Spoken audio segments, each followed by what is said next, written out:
Para sapente, escuta cá, para sapente. Você conhece Karl Marx? Esse é o primeiro vídeo dessa série, que faz parte de um projeto desenvolvido pelo Observatório da Cultura, em homenagem aos 200 anos de nascimento de Karl Marx.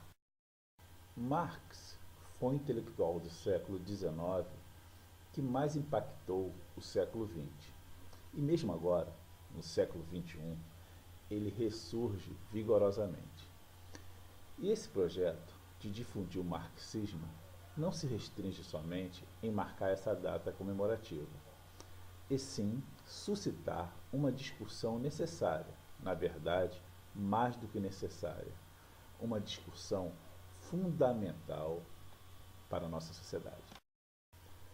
No final do século XX, nos anos 90, com a derrocada da União Soviética, e que, como um efeito dominó, marcou o fim dos regimes com inspiração marxista, parecia estar condenando o marxismo a se tornar algo obsoleto, e Marx, um pensador ultrapassado.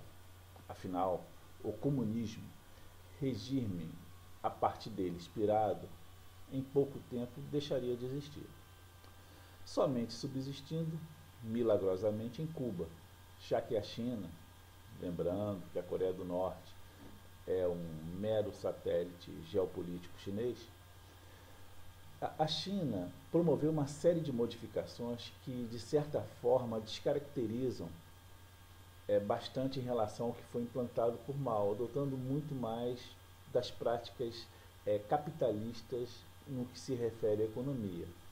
Pelo menos, então, a China é uma nação no, no sentido econômico capitalista, mas no sentido de estruturação do Estado marxista comunista. Voltando, no final do século XX, o comunismo no cenário geopolítico praticamente desapareceu. Mas, apesar de tudo, Marx continua vivo. Na verdade, Marx se tornou um fantasma. A lógica, portanto, seria o seu esquecimento. Mas por qual razão o pensamento de Marx sobrevive? Ou melhor, por qual razão ele sempre, como um fantasma, nos assombra? Sobrevive à sombra por ter sido Marx o pensador que melhor compreendeu o sistema capitalista. E suas previsões sobre suas crises sempre se confirmaram. Foi assim em 29, mas por ser 29 longe dos dias atuais, as pessoas esqueceram, melhor dizendo. Mas o mesmo se repetiu em 98, depois em 2003, e com certeza novas crises ocorrerão. Prova disso é que em 2008 iniciou-se um novo ciclo de crise do sistema capitalista. Em todos esses momentos, Marx estará lá, assombrando e se renovando.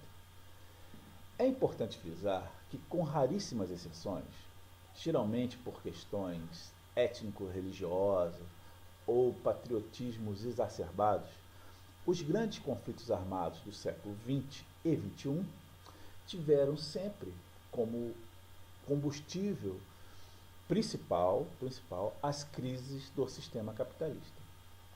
Se em 1914 e 1939 o foco era o reordenamento da divisão do despojo colonialista, no final do século XX e início do XXI, principalmente no chamado Oriente Médio, os conflitos se concentram pela afirmação hegemônica do imperialismo norte-americano, principalmente na defesa dos seus interesses das rotas de escoamento e produção de petróleo. Esses são os reais motivos dos conflitos, já que, infelizmente, esse produto ainda impacta em toda a economia global.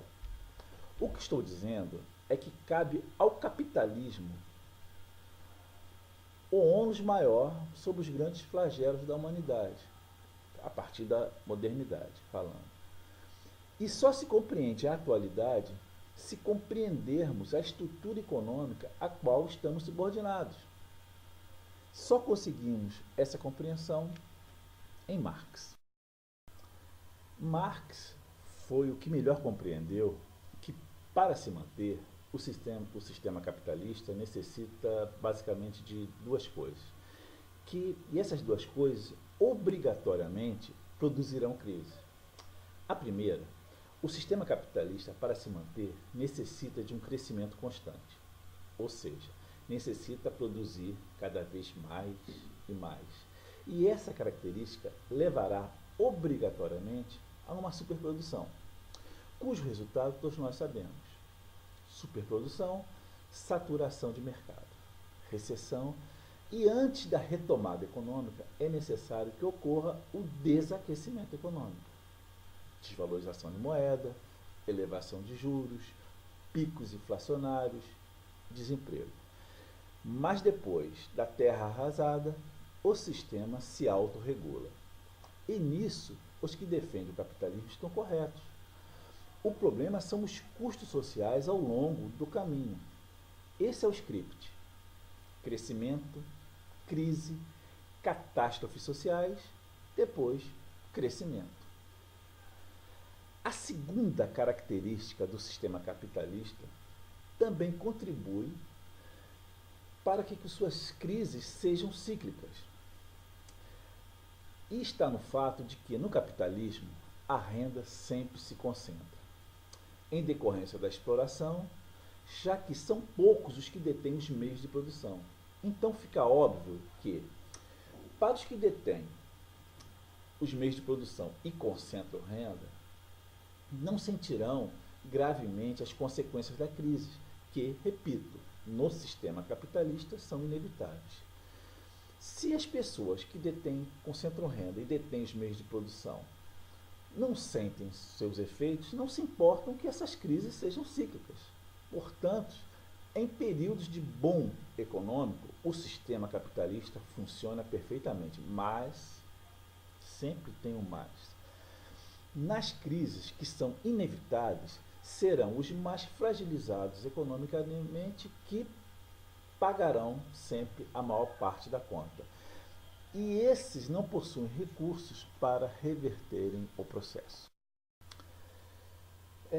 Todos nós percebemos que os recursos tecnológicos alcançados pela ciência possibilitam que todos tenham acesso a condições melhores de vida. As revoluções tecnológicas possibilitam a existência de uma sociedade melhor, com uma produção harmonizada a questões ambientais. As pessoas não deveriam ser privadas de assistência social, educação de qualidade, a serviços básicos, à alimentação, à saúde. Mas paradoxos de se exportar alimentos, enquanto existem pessoas subnutridas, ou de que pessoas morram sem atendimento médico, ou que se bestializam por não terem oportunidades e principalmente acesso à educação, enquanto outros compram, sei lá, enxoval em Nova York, férias na Disney, gastam fortunas em pet shops, ao passo que crianças no Brasil nascem cegas por falta de penicilina nos postos de saúde. Para atender um flagelo que eu gostaria que o amigo prestasse atenção, que é o grande surto de sífilis. E, por consequência, crianças nascem com sífilis congênitas.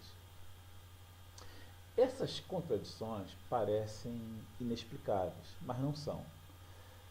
Fazem parte do jogo, são as regras.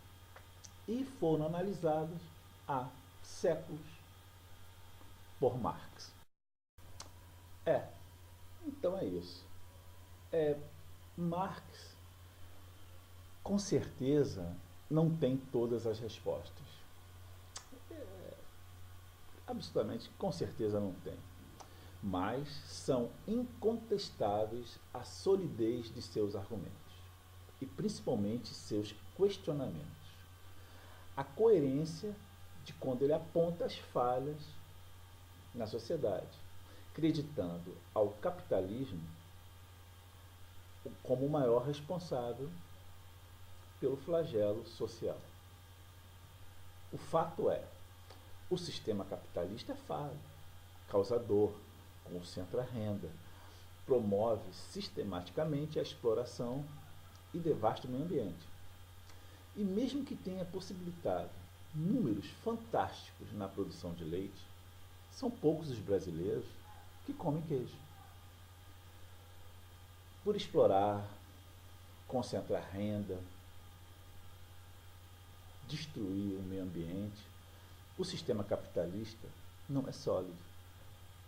E como dizia o velho Marx, tudo que não é sólido se desfaz com o ar. E você conhece Karl Marx?